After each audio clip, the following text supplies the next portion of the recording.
Imaginemos por un segundo la siguiente escena. Digamos que alguien sale de su casa por la mañana rumbo al trabajo Ajá. y decide de manera completamente consciente dejar todas las luces encendidas. Uy, un clásico, pero a propósito. Exacto, a propósito. Y la cosa no se detiene ahí. Se deja el televisor prendido, el aire acondicionado al máximo con las ventanas abiertas de par en par. O sea, botando la plata por la ventana. Literalmente.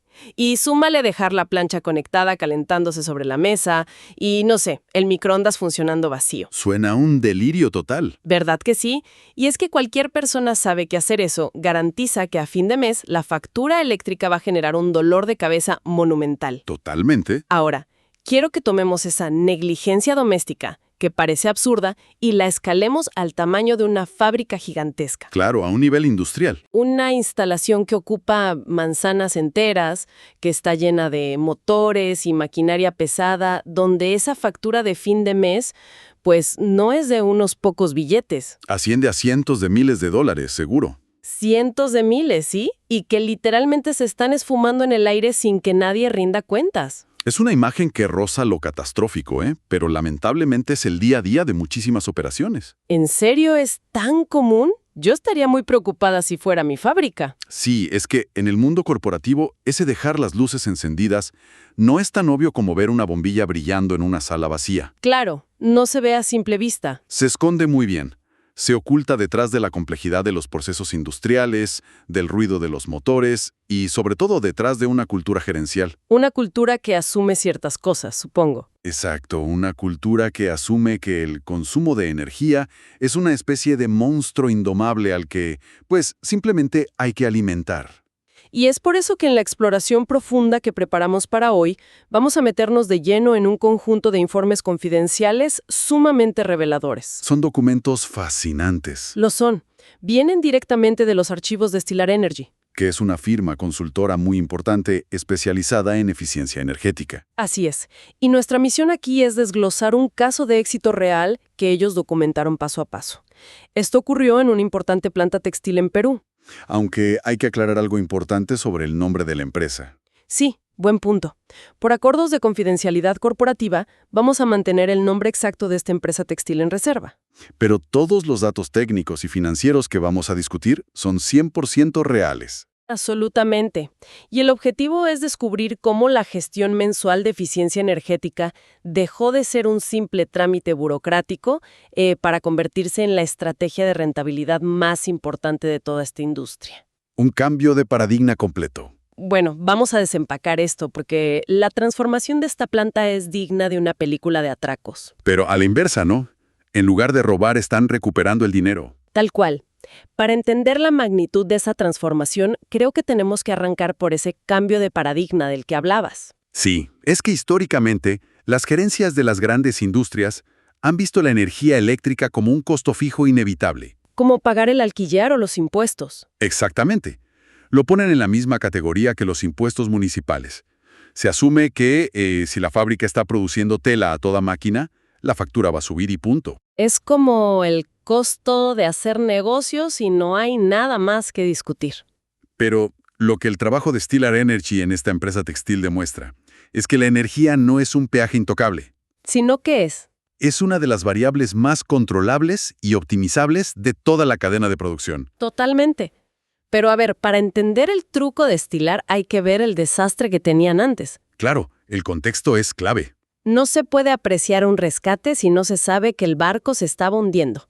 Y la historia de esta planta textil tiene un punto de quiebre clarísimo. Julio de 2011. Julio de 2011, porque antes de esa fecha, la empresa llevaba un control de su energía bastante decente. Hacían las cosas relativamente bien. Sí, pero hubo una reestructuración. Entraron nuevas jefaturas al departamento de mantenimiento y me imagino, con la urgencia de apagar otros incendios diarios, pues simplemente decidieron descontinuar la gestión energética. La dejaron morir en un cajón. Literal. Y eso es un patrón que se repite constantemente, ¿no? Muchísimo. Llega una nueva administración y ven la gestión de energía como, no sé, un proyecto especial o un lujo para cuando haya tiempo libre. En lugar de entenderlo como una función vital. Exacto, como un órgano del propio cuerpo de la fábrica. Y al quitarle la atención, pues la ineficiencia empieza a proliferar de manera totalmente invisible. Y las consecuencias financieras fueron brutales, aunque, revisando el reporte, tomaron un tiempo en mostrar su peor cara. Si los números iniciales no parecían tan alarmantes. Claro, en aquel entonces, en 2011, pagaban unos 19 centavos de sol por cada kilovatio hora. 0.1935 para ser exactos. Exacto. Pero al abandonar el monitoreo, la eficiencia se fue en picada.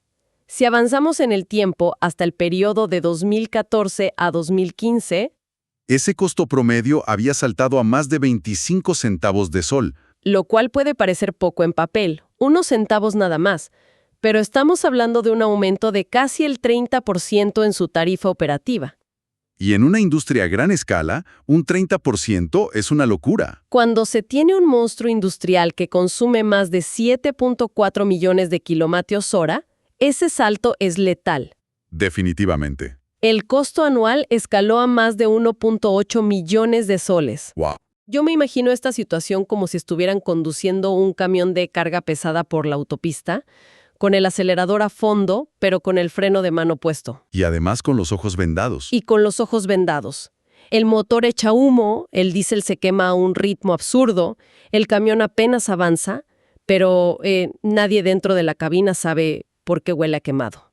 Esa analogía del camión vendado ilustra perfectamente la ceguera operativa. Es que es tal cual. Y esto plantea una pregunta importante para quien nos escuche y esté en posiciones de liderazgo industrial. ¿Cuál sería? Pues, ¿cómo es posible que una empresa permita que esto ocurra frente a sus narices durante años? Es una excelente pregunta. El detalle es que la ineficiencia energética es un ladrón silencioso. No hace ruido, no rompe ventanas, simplemente se camufla en el recibo de luz mensual. Y la gente lo acepta. Lo que pasa es un proceso de normalización peligrosísimo. O sea, llega un recibo un 10% más caro un mes, el gerente de finanzas se queja, pero lo firma. Pensando que seguro las tarifas subieron o algo así. Claro. Piensa, bueno, las tarifas de la red nacional seguro subieron, o este mes tuvimos picos de producción. Se justifican las pérdidas. Se justifican, asumiéndolas como inflación o ritmo de mercado, en lugar de reconocer que la propia maquinaria está devorando sus márgenes de ganancia desde adentro. Entonces tenemos esta planta desangrando millones de soles a ciegas. La pregunta es, ¿cómo se detiene una hemorragia que ni siquiera se puede ver? Ese fue precisamente el reto que asumió la consultora Stellar Energy. Entraron en septiembre de 2015, ¿cierto? Así es. Lo que a mí me llama la atención leyendo los reportes es que su primera recomendación no fue el típico consejo de vendedor de paren todo y cómprenme estos equipos ultramodernos de $1 millón. No, para nada. Esa habría sido una mala estrategia. Su primera movida fue, siguiendo nuestra analogía, quitarle la venda de los ojos al conductor. Exactamente. Antes de tocar una sola máquina, necesitaban encender las luces mediante los datos. Es que la información pura y dura es la herramienta de diagnóstico más letal que existe en estos casos. Totalmente. Stellar implementó de inmediato un sistema de gestión y monitoreo mensual. Utilizaron una plataforma llamada SS, o Energy Control System. Y creo que es vital entender que esto no significa simplemente mirar el medidor principal que está en la calle, ¿verdad? No. En la práctica, esto implicó instalar hardware real. ¿Cómo qué tipo de hardware? Colocaron sensores físicos, unas pinzas amperimétricas en los cables principales de cada zona de la fábrica. Ah, o sea, se metieron a las entrañas del sistema. Sí, configuraron canales que enviaban datos minuto a minuto a una pantalla central. Dividieron la fábrica en zonas manejables. Claro, la tejeduría por un lado, la tintorería por otro, los servicios generales. Exacto, todo segmentado. Y la recompensa de hacer esa especie de cirugía de datos fue casi inmediata, por lo que veo. Fue instantánea. El informe menciona un descubrimiento que es un verdadero momento de te pillé. Resulta que el sistema de los años anteriores ni siquiera estaba registrando los consumos de los compresores de aire. Un error gravísimo. Y por lo que entiendo, un sistema de aire comprimido en la industria es como tener tuberías llenas de agujeros, ¿no? Tal cual. Si nadie vigila la presión, los motores trabajan el doble tratando de compensar esas fugas invisibles. Son vampiros de energía. Pero, a ver, déjame hacer de abogada del diablo por un momento. A ver, dime. Instalar sensores en cada rincón, revisar monitores diarios, hacer reportes semanales. Suena a una carga administrativa pesadísima. Puede sonar así desde afuera. Entonces, ¿por qué no simplemente esperar al recibo que manda la compañía eléctrica a fin de mes, ver si está muy alto, y entonces pedirle a los operarios que apaguen las cosas que no usan? Esa lógica es exactamente la trampa en la que caen las empresas que terminan pagando millones de más. ¿Por qué? Porque basarse en el recibo mensual es, en términos médicos, hacerle una autopsia a tu presupuesto financiero. Una autopsia. Me gusta esa imagen. ¿El recibo te dice de qué murió la rentabilidad? Te da la fecha de defunción y una causa muy general. Pero ya el daño está hecho. Exacto. Cuando ese papel llega al escritorio, el dinero ya desapareció de las cuentas bancarias. No se puede revivir al paciente. Claro, ya te cobraron. Lo que hizo Stellar Energy con el sistema SS es aplicar medicina preventiva en tiempo real. Ok. Al establecer lo que los ingenieros llaman centros de costos de energía, o CCE, los gerentes podían ver el pulso eléctrico de la planta. Como un monitor de hospital. Sí, si un martes por la tarde hay un pico absurdo de consumo en la tejeduría que no corresponde con la cantidad de tela que están sacando, lo detectan ahí mismo, Y lo corrigen el miércoles por la mañana. o incluso el mismo martes. Y más importante aún, evitan la simultaneidad. A ver, ¿a qué te refieres con simultaneidad? Imagina que todas las áreas de la fábrica encienden sus máquinas más pesadas y que más energía demandan en el mismo instante, digamos, a las 8 de la mañana. Un encendido masivo. Ese golpe de consumo estresa muchísimo la red eléctrica. Las compañías eléctricas miden esos picos y cobran tarifas penalizadas si la demanda es demasiado violenta. Ah, te multan por exigirles tanto de golpe. Exacto. Pero al monitorear en tiempo real, se le puede decir a la sección de tintorería, por ejemplo, que encienda sus calderas media hora después que la tejeduría, Aplanando la curva de consumo. y evitando esas multas automáticas. Pasar de hacer autopsias a aplicar medicina preventiva. Me queda clarísimo. Pero ojo, aquí es donde esto se pone realmente interesante para mí. A ver, Porque tener sensores en los cables y medir kilovatios está muy bien para los ingenieros eléctricos.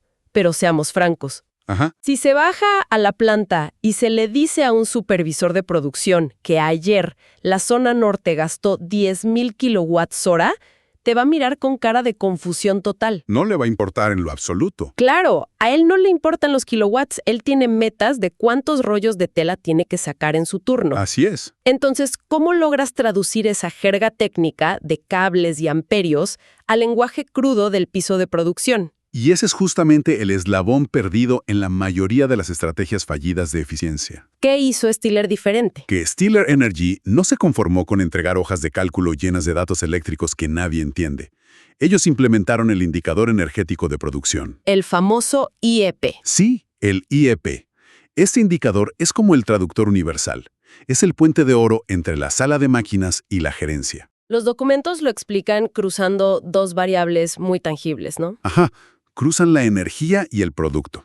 Toman la energía total consumida en un área, ya sea en kilovatios o en el costo real en soles, y la dividen entre la producción física equivalente.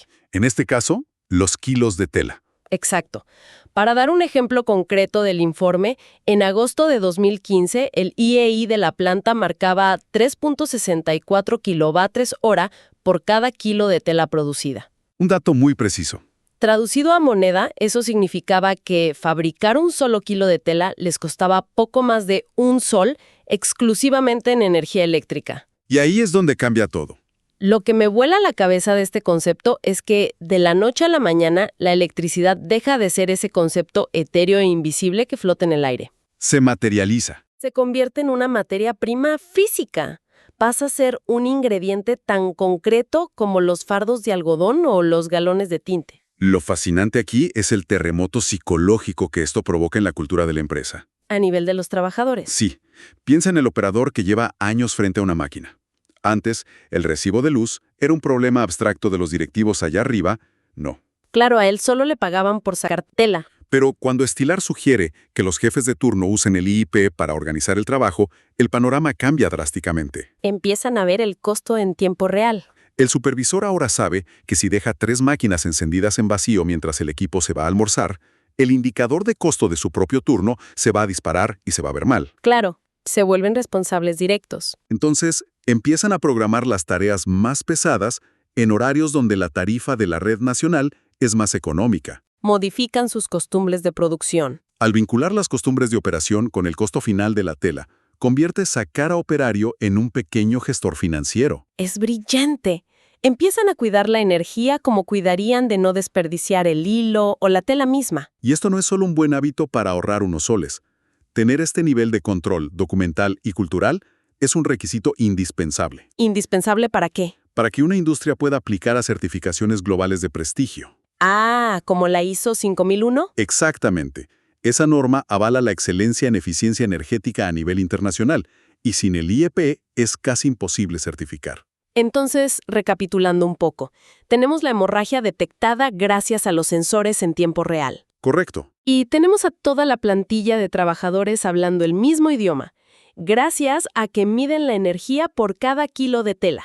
La base estaba lista. Con la información fluyendo y la mentalidad alineada, Stylar Energy por fin pasó a la ofensiva mecánica. Empezaron a identificar los cuellos de botella en la infraestructura física de la planta. Ya con datos podían operar. Y una de las primeras jugadas que proponen es la unificación de suministros.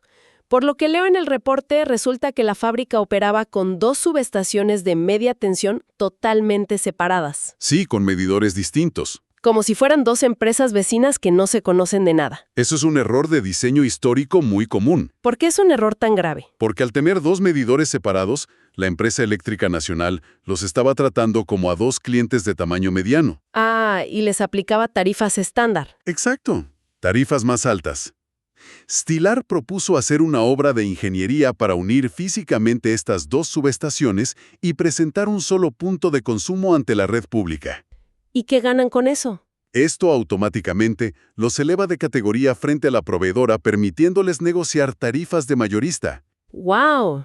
Y la inversión para hacer esto fue de apenas $15,000. Que suena mucho, pero en la industria, Para una planta de ese tamaño es casi cambio de bolsillo, especialmente cuando ves que esa unificación les generó un ahorro directo de más de $9,300 al año. es un retorno de inversión rapidísimo. Recuperaron el costo de la obra en unos 19 meses, y desde ahí en adelante todo es ganancia pura. Sin mencionar el beneficio ambiental. Sí, redujeron su huella de carbono en más de 63 toneladas de dióxido de carbono anuales. Una victoria por donde se le mire. Pero al unificar esos suministros, el reporte menciona que resolvieron otro gran dolor de cabeza simultáneamente, las penalidades por energía reactiva. Ah, la famosa energía reactiva. Siempre que leo sobre la energía reactiva en reportes industriales, parece una especie de impuesto arbitrario y misterioso que cobran las eléctricas.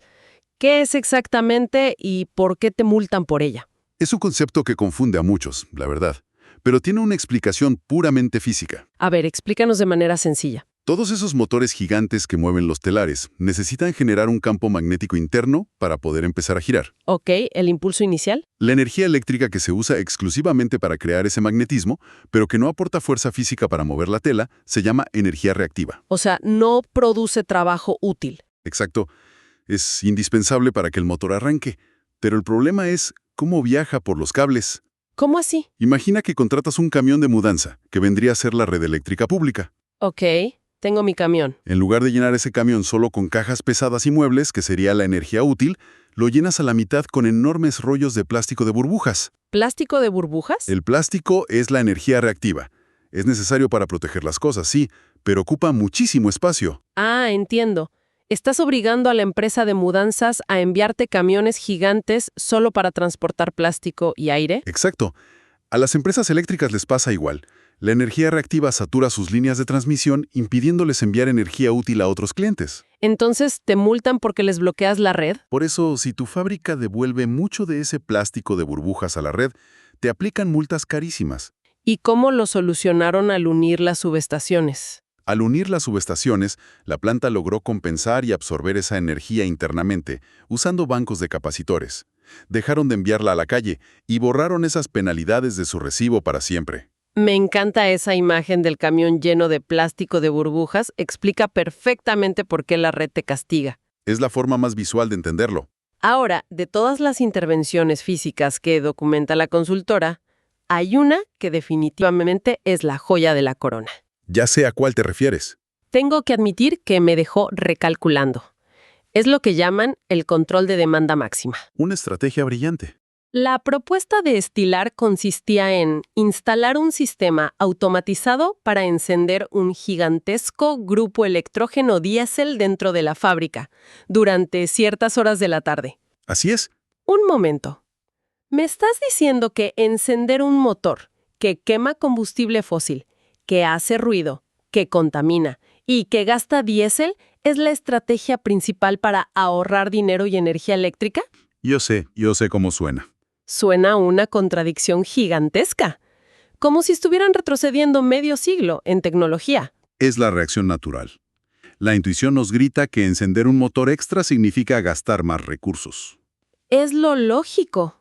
Pero para entender la genialidad de esta maniobra, hay que dejar de pensar como un ingeniero mecánico por un segundo y empezar a pensar como un estratega financiero en el mercado eléctrico. A ver, convénceme. El objetivo aquí no es reducir la cantidad de energía neta que usa la planta, sino hacer un arbitraje con el precio de esa energía. Jugar con los precios. Todo gira en torno al control de picos o la gestión de la demanda coincidente con la red nacional. Desmenúzame eso de la demanda coincidente, porque parece ser el núcleo del ahorro de esta jugada. Con gusto.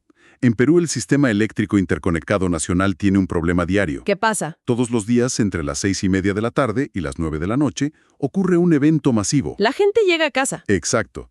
Millones de ciudadanos regresan del trabajo, encienden las luces, prenden los televisores, usan las termas, los hornos eléctricos. Es la hora punta del país. La red pública se estresa al límite de su capacidad en esas 2 horas y media. Para evitar apagones a nivel nacional, las compañías de luz establecen una regla draconiana para los grandes clientes industriales. ¿Y cuál es esa regla? Les dicen, si tu fábrica decide consumir energía de nuestra red durante estas 2 horas y media críticas, te vamos a cobrar una tarifa astronómica, una penalidad brutal por coincidir con nuestra hora de mayor urgencia. ¡Wow! Básicamente te multan por salir a la autopista y estorbar justo en la hora del peor tráfico del día. Tal cual, una multa por estorbar en hora pico. Entonces, ¿cómo ayuda el generador diésel aquí? La solución que diseña Stellar Energy es instalar un medidor inteligente en la entrada de la fábrica que vigila el consumo total segundo a segundo. Ok, vigilando el límite. Han calculado que su límite financiero seguro es de 620 kilovatios. Configuran el sistema para que, justo durante esa ventana crítica de 6:30 a 9 de la noche... Si el consumo amenaza con pasarse. Exacto.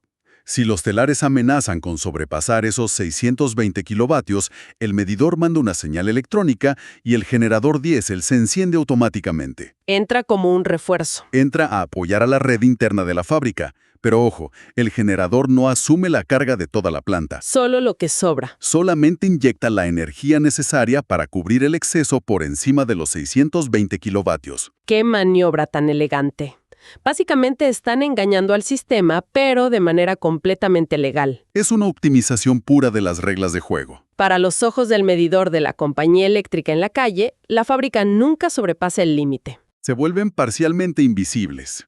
Se vuelven invisibles para la red pública exactamente en el momento en que es más caro ser visto, y al mantener su demanda oficial por debajo de la línea de castigo, evitan por completo esa penalidad tarifaria. Que es una penalidad gigantesca, por cierto. Y supongo que el costo de los galones de diésel que quema el generador en esas 2 horas y media, pues es una fracción minúscula comparado con la multa millonaria que hubieran pagado. Es un gasto mínimo, a cambio de un ahorro enorme. Es un escudo financiero impulsado por ingeniería. Es el paradigma del especialista. O sea, un gerente tradicional ve un generador diésel acumulando polvo y piensa que solo sirve para emergencias. No, por si hay un apagón en la ciudad. Y un especialista en eficiencia energética lo ve como una herramienta de negociación activa contra las tarifas de hora punta. Todo esto suena a un plan maestro espectacular. La medicina preventiva con sensores, el cambio de cultura con los indicadores de producción y estas tácticas de escudo financiero con el diésel. Todas las piezas encajan. Pero a final del día, las juntas directivas hablan en moneda. Tengo los reportes financieros de 2016 y 2017 aquí mismo, detallando los meses posteriores a la intervención de Stellar Energy. Los resultados. Sí, y francamente, los números parecen casi reales para una industria tradicional. Prefiero que me des tú la línea de fondo de todo este esfuerzo. Claro. ¿De cuánto dinero real estamos hablando que esta planta logró rescatar de la basura? Los números son la validación final del modelo, sin duda. Una vez que la planta se disciplinó, en el año 2016 lograron un ahorro directo del 10.35% frente a lo que hubieran gastado con su antigua tarifa. 10% de una factura gigante. Eso se tradujo en más de 206,000 soles líquidos que se quedaron en la caja de la empresa ese año. 206,000 soles. ¡Wow! Pero la belleza de la gestión mensual es que los beneficios se acumulan. Para 2017, la empresa dio el salto para operar bajo la modalidad de cliente libre, ¿Qué significa cliente libre? que ya pueden negociar directamente en el mercado mayorista de electricidad. Ese año, aplicando todo el monitoreo y control, uno de sus suministros ahorró un 11.60%, ¿Cuánto es eso en dinero? equivalente a más de 350,000 soles.